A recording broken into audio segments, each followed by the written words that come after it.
Hello, everybody, and welcome to episode 37 of Rise Up the Podcast. I'm here with your host, Greg Gurenli. We'll be joined by your all favorite Scotty Rogers later on in the episode. We have a great special guest, Lars Keel. You may know him as the Sidewall Jedi. We have a lot to recap. We took a week off. I was on a little bit of vacation. But Greg, before we get into this action-packed episode, tell me what you've been up to, man. Just grinding, man.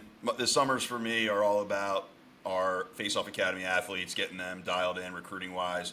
2025 class, September 1's coming up soon. So talking dads off cliffs, listening to 16,000 kids tell me they all want to go to the same four schools. You know how it goes. But, other than that, just grinding hard. We have our overnight camp coming up this week. So we're going to be at Navy, sold out Monday through Wednesday. And then I'm going to drive from Annapolis to Baltimore just to hang out for the PLL games. So I'm excited for it, man. It was a good all-star break. How about you? That's awesome. I've been in Montauk for the past 10 days. I took a week off of work. A couple of my buddies did the same. They got a house for the month. I jumped in for a week and had a blast. It was a really good time, but now I'm back to reality, back in New York City. Went to the office today, been grinding. Sunday I'm out in St. Louis working a camp for Fuse Lacrosse, and we're scouting some players for the Unreal National Team. I've mentioned before I help out with that program. So I'm running a little, camp, coach these guys up, and then hopefully there's some good players there that get some invites to the Unreal National Team. So that'll be fun. Dude, there's some ballers in St. Louis, man. Yeah, I'm excited to go out there. Work out there. There's some ballers in Missouri, man. We're going out to that. It's at the St. Louis Rams old facility, so that'll be cool too. I'm excited. That's what I got cooking in front of me. But let's get into the All-Star game. And I think before we talk about the games itself, you've been a part of All-Star games in the PLL and the MLL. Maybe tell our listeners a little bit of, maybe your first All-Star game experience in the MLL, and then how much of, a different world it is now today. We saw how packed it was in Louisville in your experience in the PLL All-Star game a few years ago. Yeah, my first MLL All-Star game is funny. They only used to take two face-off guys in the MLL. It was whoever the top two face-off guys were percentage-wise. And for whatever reason, the first year, I guess because I was kind of a no-name, they called me. I remember Gross calling me and being like, yeah, we're actually going to go with somebody else. And I was like, oh. And then I got first-team All-Pro that year, but I wasn't in the All-Star game. But I went on like a string of All-Star games in the MLL, and the one thing was there was always a lot of pageantry around it. It was really cool because it was all about the fans. All of it, it almost felt like All-Star Weekend was just a thank you to lacrosse fans, which I loved. Super crazy access to us. We did a whole bunch of appearances. I remember one year they asked us to go to like Moe's and make tacos and stuff. Like they taught us how to do the guac and everything. It was kind of weird, but it was fun. But looking at what the PLL has done now, you can tell they're doing things that other pro leagues do. They're bringing celebrities in that are nearby. They're using, Paul's using his connections with different business ventures to bring in athletes, to have them on the sidelines and bring some notoriety to it. And they went to, and this is what people have to pay attention to, when they start talking about teams getting their franchises, they went to a non-traditional hotbed, about as non-traditional as it gets. They went to a place they've never been before, pro lacrosse has never been before, and they packed it because it's starting to catch on. And I credit a lot of it to Mike and Paul, but also to ESPN and that deal, because I feel like ESPN has done a great job of exposing lacrosse. And, man, that place was packed. It was really cool. I love the competitions are always fun. And it shows, like, I remember in 2019 when I was there, I was injured, and I still tried to play in the All-Star game because it's just, you never know when it's going to be your last one. It's kind of like going to a championship, right? Like, you don't want to not play regardless of the fact that you're hurt because you never know if you're going to get back there. So, yeah, it's really cool seeing the stars out there. I think, the accuracy challenge blows people's minds at how incredibly skilled these guys are. The freestyle competition is always just fun. It's just an absolute gong show. Then the goalie skills challenge is great because, you have the best goalies in the world going after it. And then the fastest shot is, it's like our dunk contest. So it's just great to see, Newman continue to put up numbers and some of the bombers out there. Yeah, let's talk about each of those events. I think let's start with the freestyle because, like you said, it's a gong show. I think it's funny. And to your point at the beginning of the conversation, it's for the fans, and the fans that come out for these events are normally for it's kids, right? It's not, people our age. The kids love it, and I think that's the point of it. I had some people texting me like, you know, Sisselberger and his singlet, or people throwing Xander Dixon into the net. Like, what the hell is going on? But like the people that are there, they're cracking up. They think it's funny. It's the same shit as when Dwight Howard came out in a Superman outfit for the dunk That's contest. literally what I said. I had a group chat with I'm not going to name who, but I had a group chat with some guys I used to play with, and they're like, "Yo, what is this? This is so stupid." I'm like, "What do you mean it's stupid?" I'm like, "Literally watch the dunk contest." I'm like, pulling a car out in front of a thing, trying to jump over the hood, going into a booth and getting the look. At some point, you run out of ideas. I love the originality. Yo, remember last year when Farrell chugged milk in a Thor costume? Dude, there's only so many ways you can score a goal. So this is what you're going to get, right? And I'm confused by some people because Ryder Garnsey riding in on TD like he's a jockey is fine. Sisselberger, who's an actual wrestler, wrestling was not. So I'm always, me. I don't understand it's not cool to be fun and have a good time crowd. So It's like a fun. It's cool to laugh at or laugh with. Don't laugh at it, right? If it's for the fans, it's for to get those kind of ha-has. But I think just when I think of the freestyle competition, my mind just goes immediately to like when Mikey Powell did the front flip, and I think that's when it was literally like no props. Like, let's see who can like fake out the goal, and he was doing that. So that was super cool, I thought. And now it's like you said, it's becoming like the NBA, and that's fine. That's totally like the fine. dunk contest now. It used to be like, oh my God, did he just jump from the free throw line? Mm-hmm. Now 15-year-olds are jumping from the free throw line and putting it through their legs. So we've aged out, man. Unless they make the basket in the dunk contest 15 feet, no one cares. So it's the same thing here. It's like, dude, why not just sit back and just laugh and have a good time? And that's what I appreciate about it. Mm-hmm. I still think that there should be like their goalie war. I don't think the goalie skills thing. I think it should be goalie wars. That'd Like be two fun. goalies up 20 yards from each other, and then see who scores first. That's what I would watch. What do you think about Newman hitting 121 miles per hour? That has to be the new world record. I mean, he keeps breaking his own records. I don't think I've ever 120 is insane. I mean, who the hell wants to be in front of that? But like, it's just indicative of all sports. Athletes are becoming bigger, faster, stronger every year, training different. Technology's getting better. Yeah, and the technology of the sticks is producing more force, more torque. So, I mean, sky's the limit, really. Yeah. What do you think it's going to continue to keep going up, or is there a sound barrier that it can't break? No, it's going to keep going up. It's going to keep going up. Like we're going to continue to mess with the balls, make them grippier, make them whatever. You're going to get better sticks, better material. Like for instance, East Coast Dyes. East Coast Dyes has the patent on a material called graphene. It's 10 times stronger than plastic, but it shapes and molds exactly like plastic. We're going to keep coming up with stuff, at least till the world burns out. And then Wisniewski's dethroned Holman for accuracy competition. I feel like that's been Holman's title for the last however many years. He's a shoo-in on that event, but Wisniewski's, the young gun, came in and dethroned him. And, I mean, there's no really surprise. I mean, Wisniewski's has been painting corners for the last 5 years, if you've been following the sport of lacrosse. Well, at some point, young guys got to come up. I think that was the cool idea behind this skills challenge. I would have loved to see Trevor play, who was hurt. And it's actually crazy when they showed the injury report for the All-Star game. It was literally like everyone's hurt, so we have a second batch of All-Stars. It was kind of crazy. But, yeah, it's just fun. Like Farrell and TD doing a rock, paper, scissors for the first face-off. And I was putting on Twitter, I was like, this is just indicative of how long Matty Palin's been officiating. Because he just sat there deadpan and was like, possession this way. Like, didn't laugh, nothing. He was like, just another day in the office. What did you think about how they did it this year with the young guys versus the vets? The first thing that came to my mind was, wow, some of these players are vets. I'm old, because I was like, holy shit. Yeah, that's what I was thinking too. I'm like, Connor Farrell, is a vet. It just shows how old I was when I was playing against him his rookie year.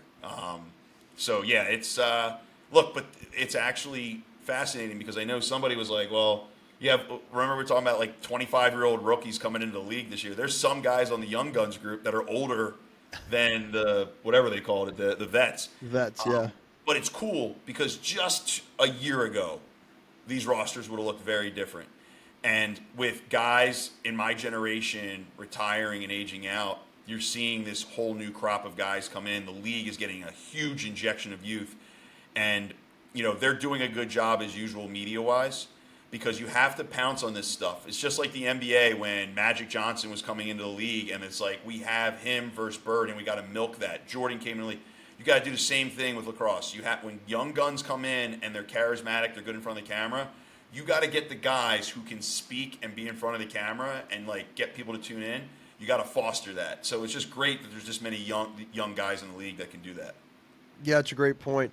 And then to just round it out, I've the play of the All-Star game. It's fun to see people play more loose and be able to dip into their creativity a little bit more without repercussions, which is great to see. And I feel like at times, it's almost a nightmare for the goalies because you have Newman coming over the midfield line every possession, trying to jack up 121 mile per hour shots.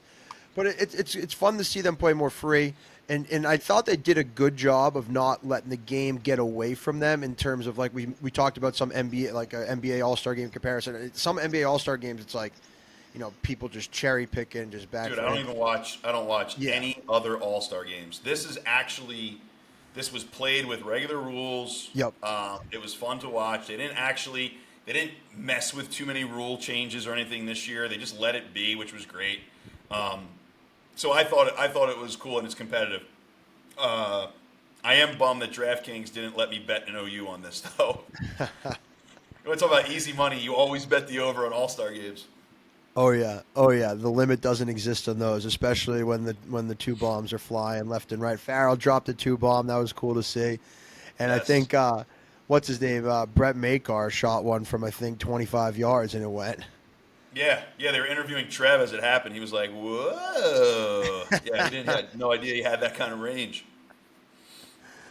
Well, any last thoughts on the All-Star game before we move on to a little bit of a preview or recap of the first half of the season and the preview of the next half of the season and some games coming up next week? Not really. I think I like the All-Star game. I love that they tweaked the format here and there. We talked about before. This was the first time in since 2002 that there wasn't an All-Star game the year of the World Games where it was Team USA versus ML All-Stars. So it was cool to see some kind of mix-up in format. Yeah, I thought that was great too. And you mentioned they didn't mess with the rules as much. I know that they tried hockey face-offs before, which is fun, but they kept it true to the sense of the sport, which was great to see. And like I said, it was a competitive game for the most part. Players got to display their skills. And you just really got to see how talented all these all-stars really are. Yeah. And I'll tell you what, they're never going to mess with that puck drop face-off again because Matty Palin almost died. He dropped the ball, and you just see, this stick fly past his face each time. He's like, what are we doing? I'm not doing this. I didn't sign up for this. So let's transition to a little bit of a recap of the first half of the season, a little bit of a preview to the next half, and we'll get into some games next week as well. The first half of the season, the Archers ended on top of the standings, tied with the Water Dogs, both 4-1. Cannons, biggest turnaround team so far, 3-2. And then some unusual suspects down at the bottom with the Whipsnakes 1-4, Atlas 1-4, and Chrome 1-4. Do you have a storyline for the first half of the season, or maybe some half-season awards where some teams jumped out that you didn't expect, or some teams that maybe you think are going to falter, or teams that are going to do better in the second half? I think if you're not Trevor Baptiste or Mike Sisselberger as a face-off guy, your career's in jeopardy. I think it's scary. And we'll talk a little bit more about that in a minute. But I think, remember we talked about our predictions for Rookie of the Year, and I said if Mike Sisselberger got drafted by the Archers and they put up points, And right now, he's been the guy. And I think you have to consider that, especially this week when they play against the prevent. If he exposes the prevent and he breaks through that game plan, you're gonna have a tough time explaining to me if he keeps playing like this. Especially if he goes against Trevor and goes relatively toe to toe, you're gonna have a real tough time explaining to me how he's not rookie of the year. No, that's a good point. Now it is crazy when you look at the bottom of this league because that was like the Sixes tournament right there, and all those teams aren't going to be in it. Kind of wild.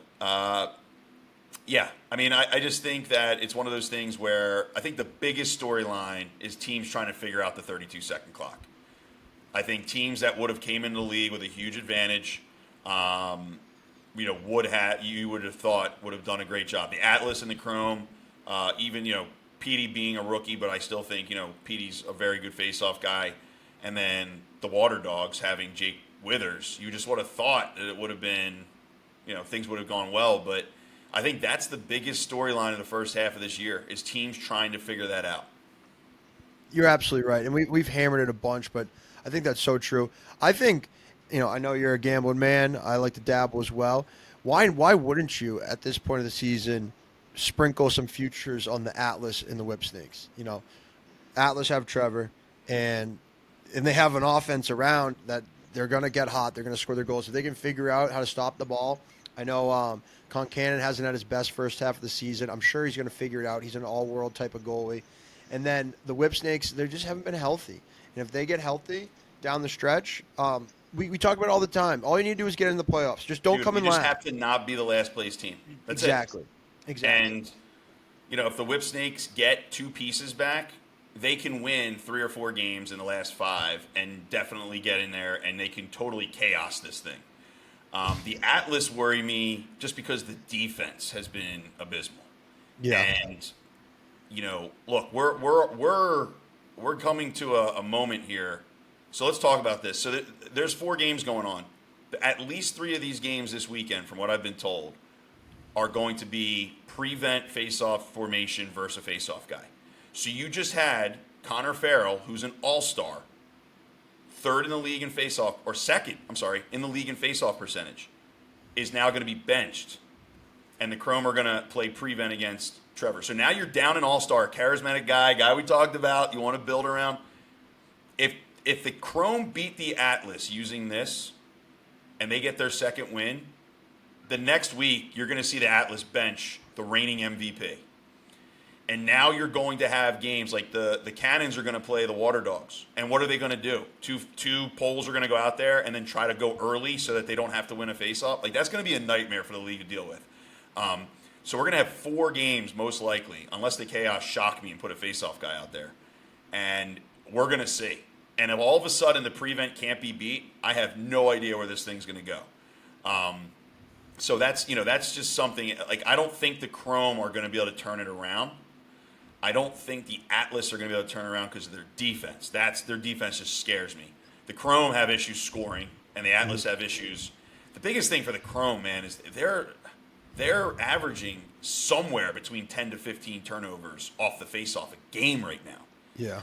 So that's wild. And just the Archers just keep doing their thing. Just looking at the stats, the Whip Snakes are 1-4 with a goal differential of 1. Yes.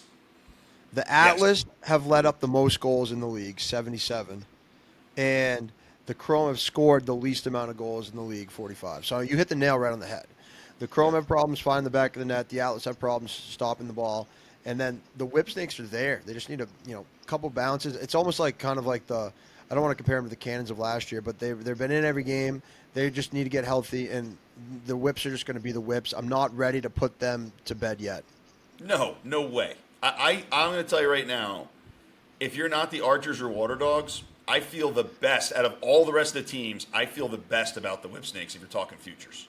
Mm-hmm. I think the Redwoods have an issue with the midfield. They can't figure out how with this John Grant's offense. I love that they're attack heavy because that's where their strengths are, but their midfield isn't doing anything for them. I wouldn't be shocked if we saw some kind of trade happen in the next couple weeks. I would love that. Yeah, I think the Redwoods have to move. I think the Redwoods have to move either Perk or Miles. And I think that they need to get someone like a Costabile or somebody who's a little bit different style of offense who's also struggling. Like if I'm looking over at the Atlas, I'm like, hey, you guys are struggling too. Let's see if we can do something that helps us both. Um, The only but I point think, on that yeah. though is like why I think a lot of teams are content with holding on to assets even if they're not using them just to not make other teams better. Well, So and here's the problem with that is if you don't dress a guy for 3 games, he's available. but you I can know put him that on reserve as long as you want. you can, but you have a certain amount of reserve spots. Correct, yeah. Um, So that's my next point was, do you think a team like the Redwoods can find help from the player pool? I don't know, man. I think something's got to give at the midfield. Um, from a face-off standpoint, they haven't really played against the prevent yet. I don't know if TD is equipped to beat it. He's on 99.9% a knee down guy. So, we'll see. We'll see. I would love for the Redwoods to right that ship. I love those guys, obviously. Mm-hmm. But I don't think this is a locker room problem. I just think this is a personnel issue where somebody's got to move and you got to get a fresh look at this thing. Because you can't keep asking Ryder Garnsey to go on ESPN's I know. Sports Center top 10 plays every week. And you can't keep asking Rob Pennell to get 6 points, even though he probably will. That's not enough to win games, though. So, Well, yeah. with that being said, let's go right over to our games next week down at the Star in Frisco. Very cool facility. I know that they've been there for the past couple of years. The Rattlers used to play there back in the MOL days. It's a really cool, smaller stadium, but still has kind of the big stadium feel because it's the Cowboys. Yeah. In the first game, we got Atlas versus Chrome. Both teams desperately need a win. 1-4 versus 1-4. I mean, I know who I think is going to win, but talk to me a little bit about this game. So the lines just came out today. And when you look at the statistics, you have the league's worst offense going against the league's worst defense. Now, when I look at this right off the bat, you'd say, okay, well, but Trevor's going to win he's going to win all the faceoffs because they're not going to go with Connor. So the question then is, does that make any difference? Well, if you look at the spread right now, the Chrome are +1.5. So you have a team that already, and I did the math on this, right? We talked about it before. Say you have 28 faceoffs in a game, and you decide you're going to concede all of them and give them to the Atlas. That means that the Atlas then get about 32 seconds on 28 faceoffs. That's about 15 minutes worth of shitty offense. And that's what we're seeing. About 15, almost more than a quarter's worth of lacrosse is just shitty, try to get the ball in the net offense, right? Mm-hmm. So this is going to be a immovable object meets an unstoppable force where it's like, okay, will the Atlas benefit from all those possessions because that's almost 15 minutes that the Chrome don't have the ball? Or will all 15 minutes of that be shitty and then the Chrome can't keep up? Yeah. I'm going to lean on the side of the Chrome have a serious offensive deficiency issue. They don't have an identity. The Atlas are going to get possession enough times, and I also think that Trevor knows how to beat this prevent by standing up, and I think they're going to be able to score some goals off transition on this if he's allowed to do what he wants with the wings. So I'm going to go with the edge with the Atlas, but I'm not confident in betting 1.5 on it. Yeah. I like Atlas money line. I'd even take them 1.5. I said last week, I think Atlas -1.5 was my lock of the week, and I think they lost by 5. So I'm going to stick to my guns, though. I think the Atlas have too much firepower on offense. Trevor's too important of a guy at the faceoff X. Like you said, you did the math. I think they're going to have to be able to get somewhat good possessions off those. Dude, I don't want to put pressure on him and Sis this weekend, but if they don't get it done, we might not see a faceoff guy the rest of the year. Which would be a shame. Which would be an absolute shame. But coaches are playing to what the rules are, and if it's successful, we talked about this all the way at the back at the beginning of the year. There's going to be ways to game this new rule. Yeah. And this is what they've come to at this point in time. Until someone can beat it, they're going to keep doing it. Absolutely. Next game of the weekend, Saturday night, down in Frisco. Cannons 3-2 versus Redwoods 3-2. I'm going with the Redwoods right off the bat. I think the Cannons have found something, I just think that this Redwoods core defense is still just a little bit too much for this Cannons offense. They're still finding their roles a little bit. I think they've settled in and they are very much so complementary. But I think the Redwoods defense is going to win this game, not the offense. Yeah, I mean that's a great argument. I will also say the Cannons have only given up 4 more goals than the Redwoods all season so far. Hmm. So, and they've scored 21 more goals. Now they're going to go prevent, and it's TD's turn to show whether or not he can beat it. I think if you're giving this offense enough tries, that they'll be able to do their thing. But I also think that the Cannons, here's what's crazy: they're both 3-2, right? But I feel like the Cannons are definitively trending up as a team. I think they believe in what Holman is doing, and I think that they just seem like they really like each other. Like their locker room is very, very tight. So it's tough to go with the Redwoods in that situation, just from a money line standpoint. I don't know if the Cannons will beat them by 2 though, and I think taking the Redwoods at +1.5 is a pretty good bet because I feel like they can hang in there. They're going to win the possessions.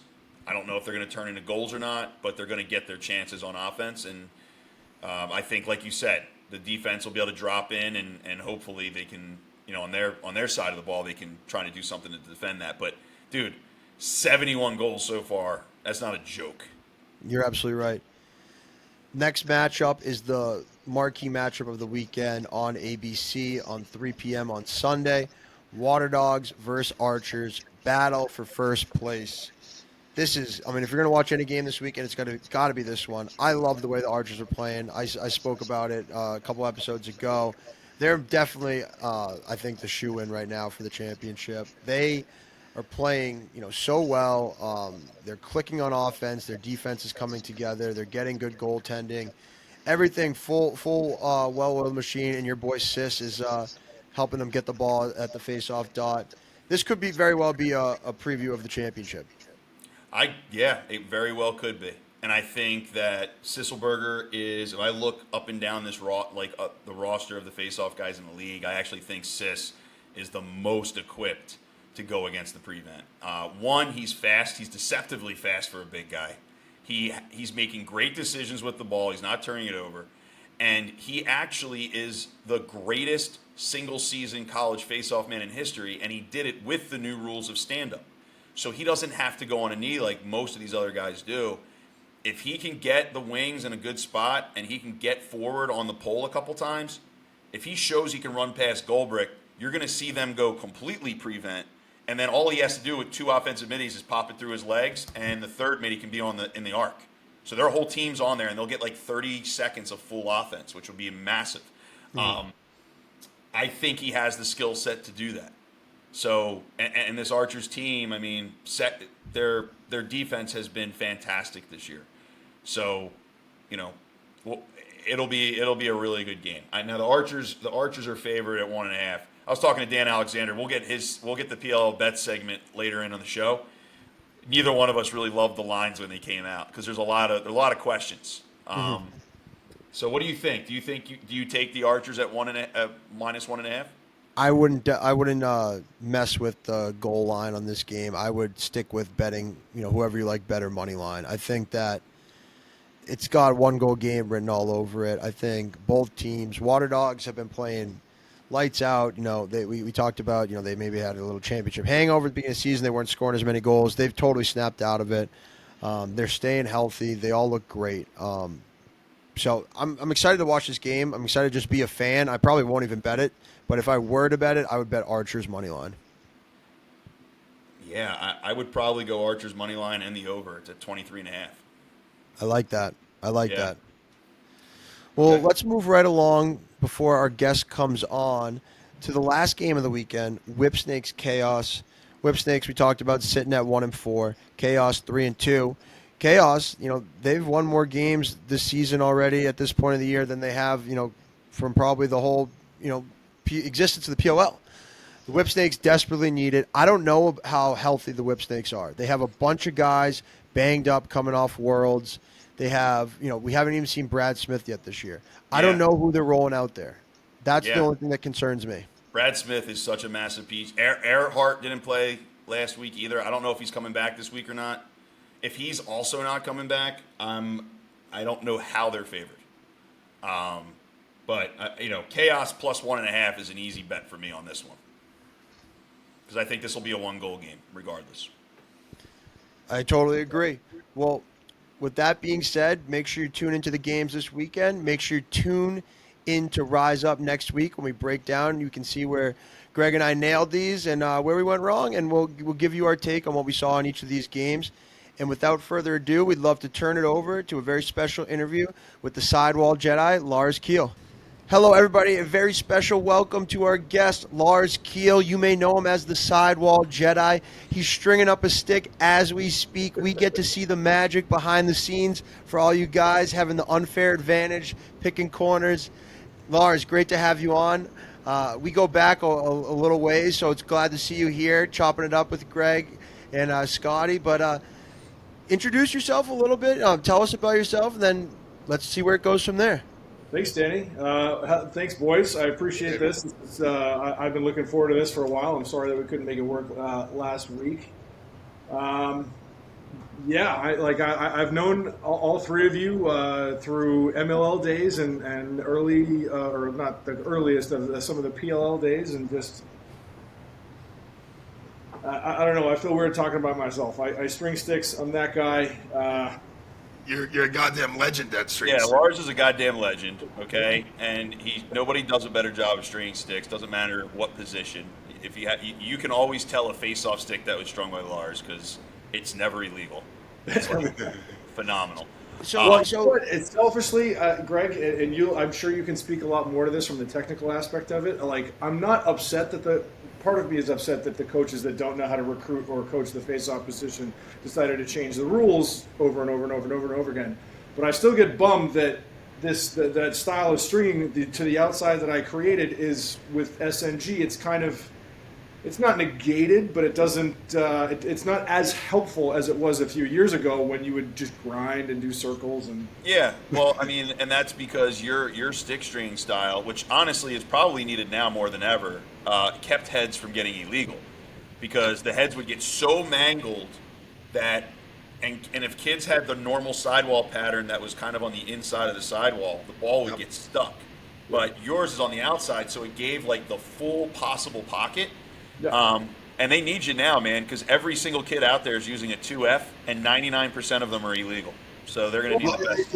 Lars, we needed you back in the Wild West days at MLL when Anthony Kelly was getting 3-minute unreleasables for the ball getting stuck.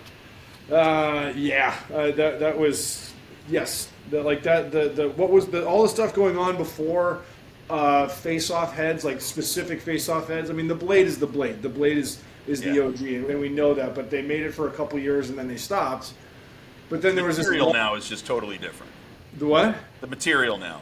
Yeah. Well, the material is different, but just thinking back to like in 2016, the year I was at Brown, Will Garral was incredible. Trevor, he was number 2 behind Trevor in the country that year. The Dual 1 was the first. It was the first like really serious quality face-off head. But even the couple of years before that, like Greg, I'm sure you remember seeing so many guys were using the Superpower to face off with the Evo Pro X6. Dude, the Reebok 6K. People were using the Gate Torque to face off with. Yeah, Yo, that's the what Legacy. Lars. That's what Timmy Fallon used. The Nike Legacy. Yeah, And the Nike Legacy was like the random, like mid-level head that found like it new. was phenomenal. And you know what? Jeff Snyder was. He owned 700 Proton, or not Proton, the Warrior Prodigy. The Warrior Prodigy. He would get them, he'd bake them, and they would be this wide. Oh, I played with Jeff, man. Yeah, and he bought so many of them that it was like impossible to find them. Lars, what's like? I was very interested. What's your theory on these new goalie heads, man? Like, 'cause I just saw the Eclipse 3 today that Bernlor had sent in. They're just changing, dude. I don't have one with me right now. I've got a couple of them in my car. The story with that is like the plastic. I'm sure. I'm absolutely positive that STX is doing some funky things with experimental materials, but they're not there yet with what is on the field right now. The Eclipse 3 is interesting because you know, Scotty, from like the Eclipse 2, there's so many they fold back too much. It's a little narrow too, yeah. Well, I think it's probably the most popular goalie head right now, but the problem is it just turns into a noodle and it folds back when it gets really hot. And so the thing about the Eclipse 3 is the scoop up here is kind of curled forward all the way around for this. So it's more of geometry and design to make the design makes it so that it won't fold back as much, but. People have no idea how much R&D goes into this stuff. Oh, I know. It's years. Like, we're working on a head right now, and kids are asking me about it, and I'm like, okay, we have the mold done. They're like, when's it come out? I go, 2025. Yeah, I was using the Eclipse, but then I got a DNA. What is it? The one from East Coast Dyes, which is wider in the middle, and then obviously I got kids that use the String King one, which I think is a shovel, but it's just a different shape, but they stay within the parameters. Yeah. This is this is the new ECD one. It's great. It's kind of, when it first came out, I was like, it's a NEM Eclipse, but it's not offset at all. That's what I used, a NEM, NEM Eclipse. Straight up and down. wow. That's funny. So Lars, Lars, give us, because originally when we talked about having you on, you wanted to talk about skill versus drip, and I would love to get into that conversation with you. This is my, it's not the bane of my existence, but I love talking about it. And what's the Drip King's real names? Because I don't want to just say Caleb Hammett. Caleb, I have, my literal hat is off to this kid. He's infuriating to me, but my hat is off to him because, I'm absolutely envious of some of the things that he's done on social media right now. As far as he's 300,000 followers, it's he's probably one of the most followed lacrosse personalities right now. It's the whole thing of just drip doesn't pay the bills. For him, it's paying his bills. He's paying his bills, yes. But well, let's look at it on a sliding scale, Lars. You have to be, first off, I give Caleb a ton of credit because he put himself out there. And you always know, Tyler Sandoval's another one. You know when you go on social media, anytime you put yourself out there, everybody hates on it, right? So good for him, for dealing with that. But there has to be a sliding scale. Do you remember, for instance, let's talk about different drip situations. Okay. When Casey Powell rocked the visor. Oh, and Mikey too. Yes. Now, if anybody else rocked the visor, they would have gotten made fun of immediately. I actually tried to. Couldn't see the ball. But ball. It's because it's Casey Powell, the GOAT, showing up and dropping 6 points on you at the age of 38. Yeah. You're like, yeah, you can absolutely rock that. Yep. But if you are the 16th attackman on a high school team and you're rocking the visor, you're going to get crucified on the field by everybody who runs past you. Rightfully so. Yeah, and I think that's just the fact, when there has to be something to back it up, right? You show up with something because, Scotty, give me something that, I actually hate the term drip, but we'll use it for this show. Give me something that was, stylistically important to you when you were playing. I used to wear, a wristband on my forearm. Yeah. Okay. That was it, probably, right? And you wore eye black. For me, I always liked factory white pads. I always had my cleats spatted, and I always had double white knee pads because white makes me feel fast. Yep. And I always wore eye black because it just made me feel like a gladiator walking into an arena. So my thing for me was I always tried to customize that bib. Right, I got Smitty to chrome it from the Mueller guys. I still think goalies should be able to do what hockey goalies do. I agree. That's cool. Yeah.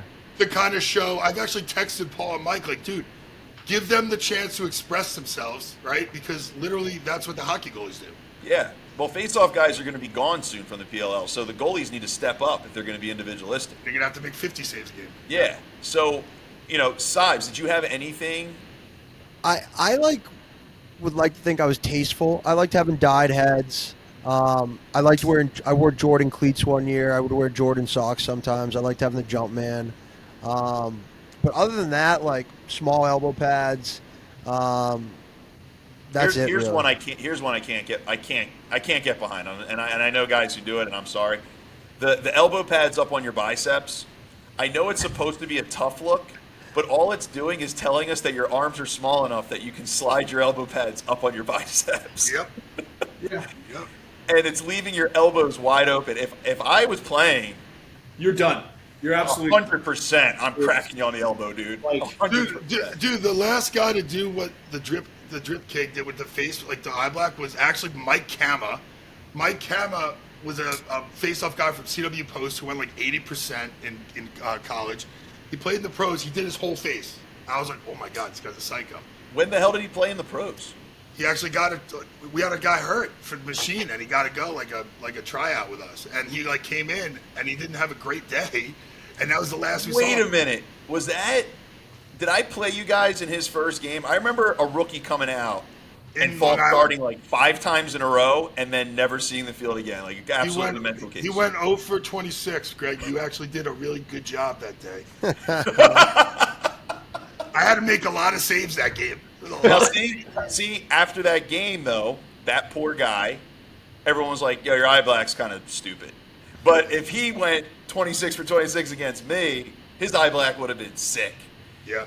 I also think, Lars, there's something he said, like, I love, like, little kids are all about it. Like, little bobbleheads, like, oh, I got an eye black cross on my calf. I'm like, that's sick, man. It's good for you. It's when the high school and the college guy, like, you'll never see a college guy. You but won't like, see it in college. the high school guys, To me, it's that's the when more it's like, things you're trying to change. ink out a little bit of this. The more things change, the more they become the same. Like I think about when I was coming up as a youth, it was like Flow Society shorts, Yes. I was sponsored by that. adrenaline socks. and Yes. like it was like the flashiness, and it like stuck for a little bit. Neon and colors, kind of, man. The check's Yeah. cleared. That's Yeah. how I think about it. It's like we're just in this loop right now where we're just getting Yeah. back to the new kind of My fad. thing but is be as wild as you want with stuff, but you better be able to back it up. You know what it is? What about those the goat shorts? I had kids wearing Kids the love goat, them, and I was man. like, dude, the goat means the greatest of all time. Take those off. Dude, Scotty, you can't be going to camps telling kids to take their shorts off, man. Come on, dude. Well- You're not well, working Lars, at camp. My man. first day back, that's what I'm getting. The first day back. Let's rewind a little bit. I know we got off a little bit of a tear on this drip first skill, but let's go back a little bit. I want to know how you became the Sidewall Jedi. You went to Springfield College. I think you've had stops at more places than most, coaching at different levels in collegiate, men and women's, in the pros. How did this kind of come into existence where now you're the go-to guy to string sticks for college and pros all around the country? So started as a junior in high school, went to Springfield College, went there for phys ed, wasn't recruited. I was like, oh, they have a team. I'll just walk on. I didn't know what recruiting was. I didn't know what college lacrosse was. I knew nothing about that. And so I walked on to a really epic team in the spring of 2001. So guys like Nick Myers was a senior that year. It was 5 all. What was that like? What was Nick Myers like as a player? He was a younger, probably imbibed a little bit more than he does right now, but he was intense. He was absolutely intense. It was. God, I would have loved playing with Nick Myers as a player. It's yes, like there's no other way for me to like really describe it. Like I'm sure he let loose. I didn't know him really well. I was like I wish I could let you guys understand how truly historically bad I really was as a freshman. I had 2 years. I played 2 years of high school before I went to college. Like everybody in my class was played 6, 7, 8, 9 years of youth lacrosse before they got there. I was awful, My coach, basically gave me the option to quit and said that the coaches wouldn't hold it against me, and I'm just like, I'm staying. And they're like, we don't think you're going to play in any games. And I managed to get into like a couple of our league games at the end of the year because that year we set the record. We held the Division III record for scoring that year at like 17 goals a game. Like it was like, so I got in 2 minutes left. I didn't get any points, but I just played and played and played and played and played. And so my sophomore year, I really started to string. I had my one stick that I would use at practice every day, and then I had a backup. And I was digging mesh out of the trash. Guys that break ahead, they just throw the whole thing away. I would take it off. I would go into there's a gymnasium that I'd basically go hide in the corner behind like those pull-out like partitions. I knew that the security guards and they would leave and lock the door at midnight, so at 11:30 I would just go sit down, put on my headphones, and have my Discman tucked into my shorts pocket. Yes. I'd wait till they leave, and then I'd shoot and string and like I just kept doing it. I graduated in 2005. I got my first coaching job in 06, 07, and I just started. I was still doing it for myself. It wasn't a business. I just started stringing for the kids on the team. Like I was still I was good at stringing for myself, and I had to figure out how to string not for me, for other people. But Lars, listen, my whole thing with this is like, Bill Belichick wasn't a great lacrosse player, but guess what? He loves it, and he was a great football coach, right? And then listen, I still don't know how to string a stick. Like, if you told me to string my goalie stick, I wouldn't know what to do. So so that's why like there's people like me all over the place that are like, there are other great stringers out there. There's not enough, and I'm certainly really trying to help spearhead that change towards educating and providing information and just giving it away to try and get other people that are involved in it, because barring like natural disasters, the sport's not going anywhere. We've had multiple, even in our like reasonable generational lifetime, like we've seen massive issues that have happened to our country and to the world. And like, yeah, there are dips, but like we went through a massive economic recession like 15 years ago. Game keeps going. Like maybe we're not going to, for a couple of years, we're not expanding as much as we are at the college level, but it keeps going and keeps going. And keeps going. Lars, do you know my boy, Mr. Wonderful, Tommy Bruno? He's awesome. So he was my backup goalie at MacArthur High School. He's the man. But he's like literally has the best goalie stringing right now. Well, one of them for the pros that they're going to him, right? I think Jackie Cannon goes to him for all his sticks. I mean, so I don't know, like. Every time he posts a field stick, I'm like, dude, stay in your lane. Stay in I don't comment. I don't say that out loud. No, it's a whole different thing. I DM him that stuff because like I love him. I know that I've got he has a standing offer that if he's ever in Boston, the drinks are on me, and if I go down to him, he can drink. That's one of the things that you and I kind of hit it off about, was you kind of do the same thing that I wanted to do with face-offs, where I get more people involved and educate. Before FOA, there was just a couple guys on YouTube teaching kids how to cheat, and now Jerry's like, look, you've literally put every lesson we could possibly teach on YouTube, and it's because I'm confident in my ability to coach it in person. So I feel better about putting my expertise out there for the world to see. You do the same thing with stringing. I tell kids all the time, when you start playing lacrosse, the first thing you need to know how to do is cradle. The second thing you need to know how to do is string your own stick. I'm going to pull it back a little bit. It's just make adjustments. Yeah. Every time we have a session of goalie camp here, on the first night of camp, I sit down I have the entire camp, all the boys and all the girls. I think we have 160 goalies. I think it's 90 boys and 50 girls here right now. And I sit and I do like a 30-minute talk, because anything longer than that, I'm going to lose kids. But it's all about the importance, not how to string sticks, how to do adjustments, but the importance of having a well-strung stick. Like, dude, even how to do a patch job. Like, I had a kid blow out the bottom of his stick, and he was like, "Coach, can you fix this?" I'm like, "Dude, you can tie a knot, right, and just get through. You can get through the day." But you have to learn how to do that, like patch. Well, I think the big key is if you learn how to string your own stick, then you know exactly what's wrong with it. It's like tuning a guitar. Like my whole career, I know if my stick's shooting straight, up or down or whatever, I know exactly what's wrong with it, and I can tweak it real quick. Whereas if you have no clue, like if Lars strings me a stick, I should at least ask him how he did it. because then I have an idea if I'm in the middle of a game and something's wrong. But blindly just taking a strung stick and just being like, "Oh, this is perfect forever," is kind of a dicey deal.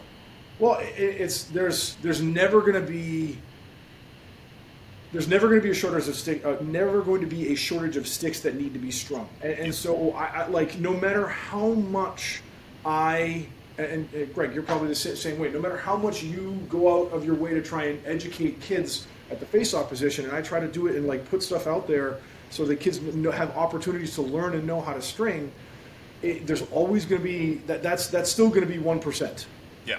It's never going to be more than 1%. So like I'm going to keep, like, my side hustle is like as a side hustle, it's I don't know what it is, comparatively to other people, but like, it's pretty damn good. It's paying a lot of my bills on a monthly basis, and it's not slowing down anytime soon. And so I want other people to be able to do this because, look at Lacrosse Unlimited. I think I have a love-hate relationship with the company because they have probably done more than any other, than most other entities, whether they be retail or they be coaching or educational or anything like that, because they do sticks. And for the most part, a lot of the sticks that they're able to put out there are usable.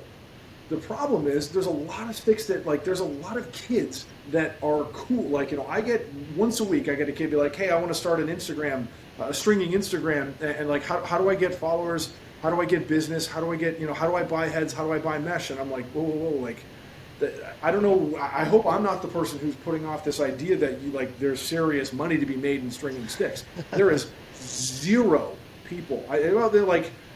There's okay, I'll rephrase. There's maybe 5 people, and I think I'm probably one of them, that if I really wanted to, I could shut everything else out of my life business-wise and focus single-mindedly on trying to make money off stringing sticks, and I could technically keep a roof over my head, but I will still have to do other things to regarding this. There's a finite amount of time that your hands can be stringing sticks. I go through the same thing with face-offs. We're just laughing today. Every single kid in high school now is a face-off coach. This is a custom stringing stand built out of a bike mount that has, we're wireless here, so I can just do this. So that's that base down there, that weighs about 100 pounds. That's literally a 1-inch steel slab. I got that fabricated. This is just a pipe that I bought from Home Depot. This is a 4-flange that I drilled holes to set this thing up. I built this because out of stringing for 20 years, 19, 20, or 18 of them, I was sitting down, hunched over. Dude, Lars, why aren't you selling this apparatus? You should patent that thing, man. There's maybe we can have a conversation another day on how to patent things like that. So, Jerry will get you on. We'll get you on Alibaba. We'll take care of it. We'll be there's some. There's a guy in Pakistan who cannot wait to make that. Lars. The problem is the only way to really sell it is to be able to connect it through Amazon, so that I don't have to pay for, I can build them and drive them over and drop them off at an Amazon facility so they get shipped for free, because the shipping charge on a 100-pound box of steel parts is going to be outrageous. All right, if Rogue can figure it out, you can figure it out. Fair enough. Lars, what was your biggest aha moment where you're like, holy shit, I got something going here, whether it was a certain player that asked you to string their stick for them, or just the sheer quantity of requests you were getting? Wow. There's been a couple of I can't think of there being any really one Greg being able to do a stick for you back in the day, with our boy Danny Citrone, helping me come, letting me, go down to the convention, and then coming up and working one of your events, and just letting me speak to everybody at your at one of your events. The face-off wise, that was pretty cool. Being able to string a stick for Casey Powell and having him and seeing him use it. I got to see him at I helped, he ran a camp in Swampscott, Massachusetts that I was able to work last week. So being able to get to hang out with him was pretty cool. Kyle Harrison. I really hope that he gets to see this because it's funny. Like I chased him down for years. Be like, dude, just like I got to get you on the roster. Like even so in 2021 I was co-head equipment manager in the PLL, and I saw him all the time. And like I'm just gentle ribbing. Like it's more important to me that anybody has a stick that's awesome than I'm the one who strung it. I love being the one who strung it. Like this is for Mac O'Keefe. This is literally going to go in the mail tomorrow. This is for Mac O'Keefe. There's a couple of these are for Rob Pinnell. There's a couple of other heads over there for Sergio. Like it's I don't know. Like I've been able to, for better or for worse, been able to maneuver myself in my career in a position that puts me in front of people that play that I get to string for, and I have to admit that there's a selfish aspect of it, like that I want to be able to do it for people, but it's more important to me that people know that it's important to have a well-strung stick. Then everybody comes to me. Everybody can eat. That's passion. That's what you have a passion for it, and that's the beauty of it. I think it's more. I mean, an obsession is probably a little bit more. I mean, in my opinion, there's very little difference. To be truly I think truly passionate is just a romanticized way of saying we're obsessed with something. I'm definitely a big closet romantic about. So what's your favorite rom-com then? Oh God. Huge fan of all the Twilight series. Made in Manhattan is a banger. Sleepless in Seattle. I like that one, but it's more like Matthew McConaughey just slaps. Fool's Gold. Good one. Oh, this is good. Fool's Gold is really good. Give me another one. What was the one? What was the one? Was it 12-Year Engagement?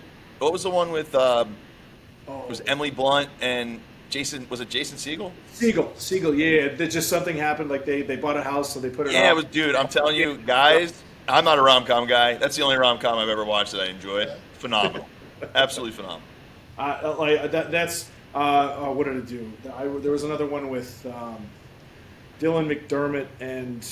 Dylan McDermott is in 1/3 of the rom-coms, but yes. Yeah. Like I watch movies, so like literally right now the computer is set up on a thing right here. Like this is my dorm room at Endicott College right now. I just put on for last night and what is tonight, what I'm sure is going to be many hours into the early morning. It's Ted Lasso. Dude, I started Ted episode. Lasso.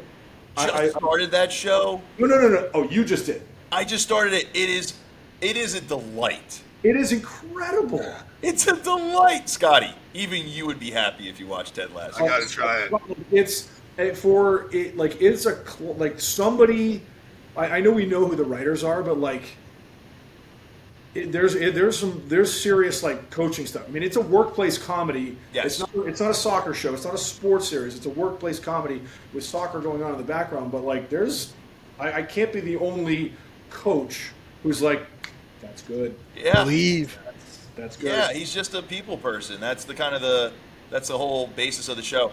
I was actually telling my wife I watched a documentary on Joe Lombardi, and it was talking about how when he was younger, he started coaching girls basketball, and he knew nothing about it. So he read up on a whole bunch of books, and then he took this high school team that was terrible. State champions. His rule was not allowed to dribble, and you had to pass. And their team went undefeated for 2 seasons. Some people just have a knack for understanding how things work and getting across to people, which I think obviously, segue that is something that you're good at. You're good at connecting with people. You use string to do it. You have a passion for lacrosse, and you hate drip. And I think that's what makes you so endearing. Well, it's bringing it full circle back to that, somebody that all of you guys know, very, very well. That is a great example of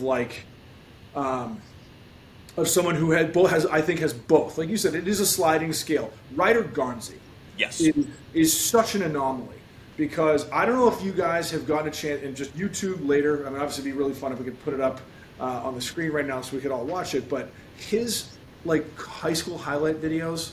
I forget where his hometown was. I know he went to Phillips Academy for at least 1 year. Brewster. He's from Wolfboro. He went to Brewster Academy. Right, went to It's Brewster. ridiculous. Like he did things that no one had. I had never seen. I mean, I remember, you know, like 2012 going to Harvard. You know, I don't know where I might have been coaching here at Endicott at the time, and watching like the Crimson Fall Classic and seeing his 3D team and just the stuff that he was doing.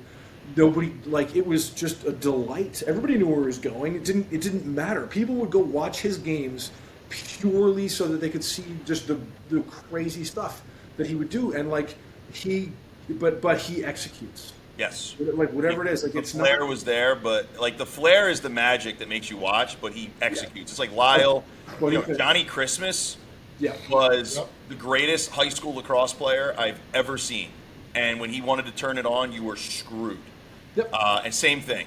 He had a flair to it that just made you like it was like AI, man. Like he got it done, but a way we've never seen before. So yeah, I agree with you. And I think, you know, same thing with the way you string your sticks, right? They're beautiful looking when they're done, but they get the job done, and that's why you're successful.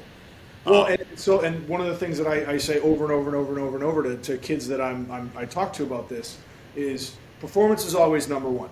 Performance is the number one thing. Aesthetic is being aesthetically pleasing is great, but its performance is in first place. Drive a couple miles down the road, and then, you know, whether it looks good or not, you know, comes into importance. Yeah. And, you know, how it looks, like color is like, I don't buy like color. I have some colored mesh, but I pretty much only use the white. Most kids want white. I get plenty of. I typically only use colored shooting strings because you can only, that's the better, I feel like that's the better quality kind of shooting string. Color is where it's a lot easier to be able to express yourself. Yeah, you get a little flair in there. But it's at the end of the day, it's gotta work. It's gotta work, and all of you know yourselves. There's probably a moment where you had it, you've definitely seen kids who've had a stick or something like that. That light bulb goes off, and they immediately. And for me, it's so much like I give kids sticks, and they're like, "Oh my God, I can like in 1 second they can do more on the field, more from a confidence standpoint, and just from like."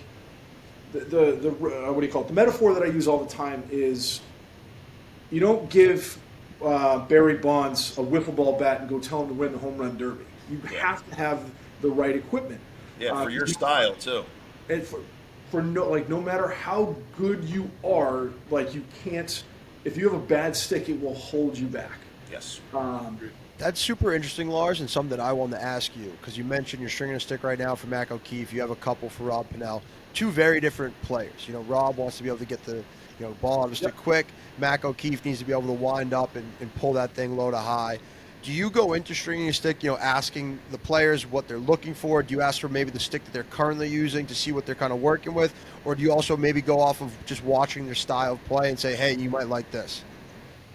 For guys that are pros and guys that have highlight reels that are especially if it's like the first time that I'm doing something for somebody, I will go and watch tape. Like I mean, I'm not like doing hours and hours of watching it, but like going to watch videos of Mac O'Keefe and how he shoots is helpful to me. Now, like I didn't get into all of, like you said earlier, like I've had a lot of stops. I mean, I coached college lacrosse for involved in college lacrosse for 15 or 16 years. I was involved with the MLL and the PLL for 5 or 6 years. So I've had a lot of experience of being a nut about stringing, and like I just go pick up sticks. I look at them.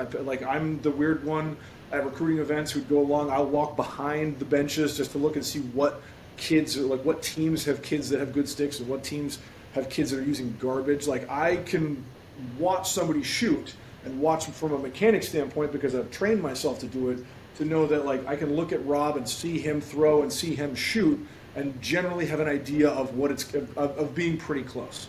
For somebody that I have never strung for before, like going through my online store and my website, you go to the online store, you go to restringing options, say, okay, I want to get a Kinetic 3 restrung. There's a number of questions, and it's like, okay, where do you want your pocket? Like pocket placement, where do you want it?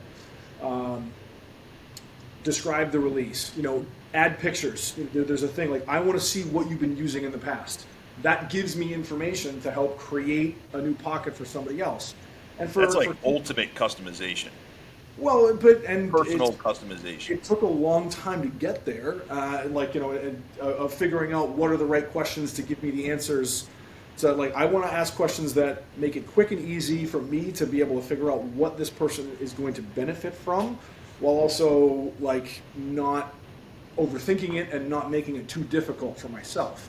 But I also I'm confident, like whether I'm right or wrong, I'm confident that most of the time for a kid from Tennessee or a kid from Seattle or a kid from Montana or a kid from Illinois, I'm willing to roll the dice that even if it's not exactly what they were thinking, I'm going to roll the dice and say it's probably better than what they've been using in the past. And if it's not, it's a 100% satisfaction guarantee. I will happily give people their money back. I will happily send, email them, shipping labels so they can ship it back to me if I want to fix it. That doesn't happen very often. I'm sure it's happened more often than I know of, and people have never told me. But that's awesome, man. Doing pretty good. That's incredible detail. Give us the URL before we get you out of here. Give us the URL and your social handles so people can find you. www.sidewalljedi.com. Instagram and I had a little bit of a spat in 2020, so I was really bummed because I was doing really well with Sidewall Jedi as an Instagram handle, and then it just disappeared. I wrote dozens and dozens and dozens of appeals, and it was October of 2020. Everyone was still at home. We were just barely going out to Dude, that is. So I started Luke Sidewalker because I'm still a Star Wars nerd. So it's Luke Luke Sidewall Kerr. Instead of Sidewalker, it's Luke Sidewall Kerr. Is my Instagram. Twitter is Sidewall Jedi. TikTok is Sidewall Jedi. I actually got Sidewall Jedi back because I looked in one day, they're like, oh, this thing doesn't exist anymore. So I literally went in and created it.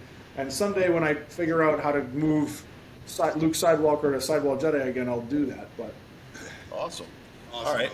Well, that's great. Yo, Lars, thanks for coming on, man. Dude, that was awesome. And I hope if anybody needs anything strong, whether you're a beginner or a crazy high-level player, a pro, obviously, reach out to Lars. It was awesome having you on here, man. Hit me up on Instagram. That is the best way to go. Hit him up, and don't buy the warp. Do not buy warps. Go to him. You know what? If you're a first-year player, if you're 6 years old, buy the warp. Yep. If you're anything else, give me a call. There we go. Well, Lars, thank you so much. It's been a blast. Very informative. Guys, I appreciate it. Really appreciate you coming on, man. Have a great night. Welcome back, everybody. We hope you enjoyed that interview with Lars Keel, the Sidewall Jedi. Super informative stuff and so cool. We talk about it all the time. There's a place in lacrosse for everyone. He talked about how he wasn't the best lacrosse player. He worked his way, walked on to Springfield College, but because of his passion, because of his love for the sport, every single lacrosse player knows exactly who he is, and he's stringing sticks for some of the best lacrosse players in the world, and that's what I think is so awesomely cool. And guys, that's the show. Scotty, we got you on for the interview. We missed you in the beginning. Let's talk to the people for a little bit. How we doing? You've been grinding at camps. We know it. Good, bro. Just on that July grind, man. I got 2 more, and then I got a little birthday celebration with my pops. Yes, oh, yeah. Happy birthday. I am, yeah. Nice. You look tan, man. Is that from coaching? You've been at the beach. Coaching, brother. Coaching. Got to get some sunblock on you. I know. We'll be good to go. I'm going to be down in Baltimore next Wednesday, Scotty, so we'll grab a cocktail. All right, brother. Love that. I'm jealous. I'll miss you guys, but that wraps up episode 37. Great episode. We recapped the All-Star game. We talked about, some mid-season storylines, some previews for next week. Be sure to tune in to the PLL games next week. We have some of the best games so far this year, some on ABC, so make sure you tune in. And make sure you tune in to Rise Up next week where we break down, give our recaps. We'll see where Greg and I won a bunch of money or donated to DraftKings. We'll see. But that's the episode, fellas, and I will talk to you guys next week. To the moon. Boom.